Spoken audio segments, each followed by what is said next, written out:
Hey guys, Brantley here again, 30 Minute Fisherman. Guys, just want to give you a little quick tip, little trick that I use, and again, just a little quick tip that I wanted to give you guys.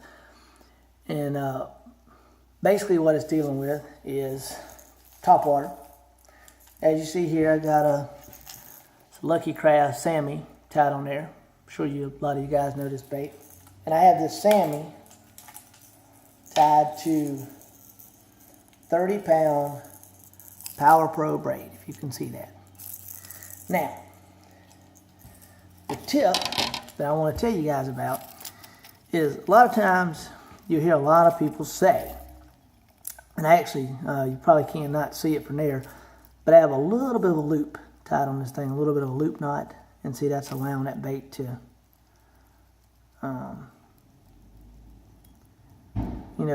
swing back and forth and everything else on this braid. Except there we go, it's kind of hung up there a little bit, but see, as you can see, that thing can, it can swing freely right there. Boom, boom, and move around and do its thing. And again, this is 30-pound braid. Some people go heavier, some people go lighter.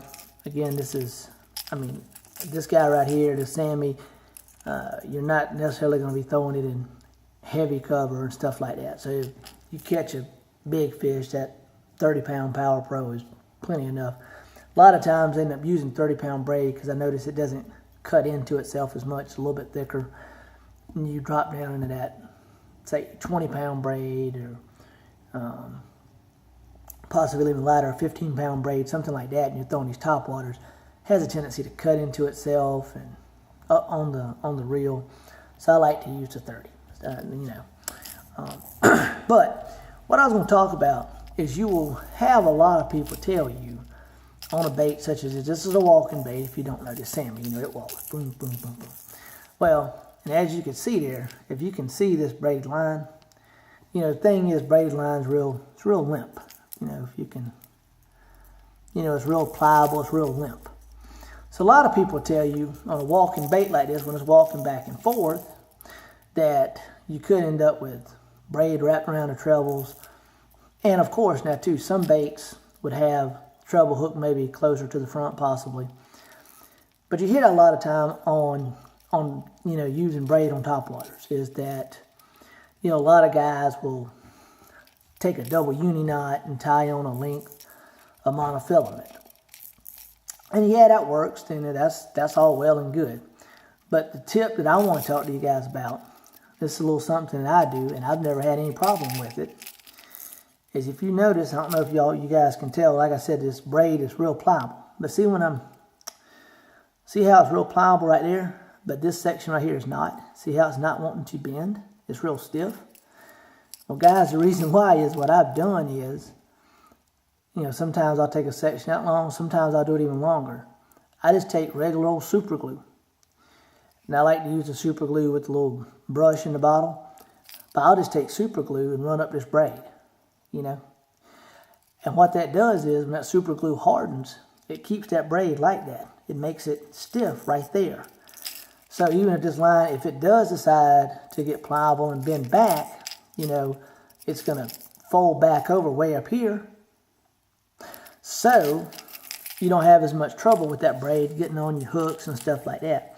And I've never seen anybody talk about that. I've heard people complain to me through the years about braid getting stuck on the hooks, or they're fishing a walking bait, and they, because the thing is, you can throw this bait a country mile with this 30-pound braid. I can sling this thing, man, way, way out there.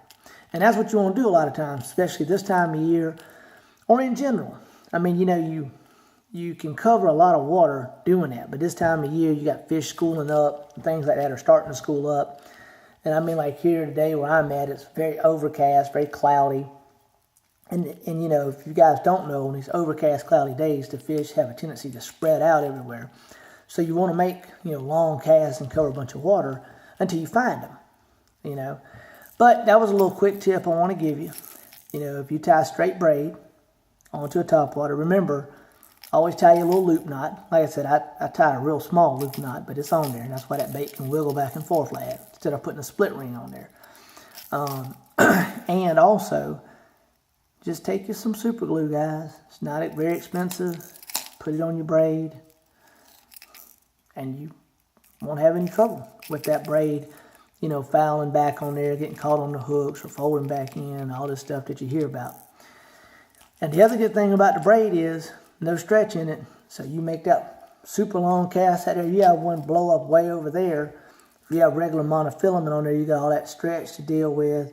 If you got fluorocarbon, it's going to want to pull the nose of this bait down, you know, because the fluorocarbon sinks, especially on long casts like that. It's going to pull the front of this bait down. This braid, you won't have those problems. And you can, this thing will walk just as pretty as you please. And if one blows up on it, you know, you can reel down, set the hook on it, and you got them. You know, they're not coming off.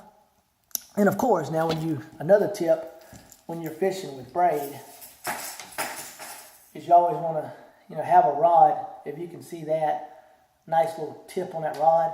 Now see, I still have a lot of backbone in this rod. You know, down through this section of it, you know, it's real stiff, but I got a nice tip on there. You know, I'm not having to pull this thing real hard to bend that tip. You know, so that's just another little tip for you. But anyway, guys, this is Brantley with 30-Minute Fisherman. Get out here and enjoy the great outdoors that the Lord has given us. And always remember, this is the day that the Lord has made. You know, so make the best of it. And guys, that's it for my tip today. So God bless, tight lines, and I'm out.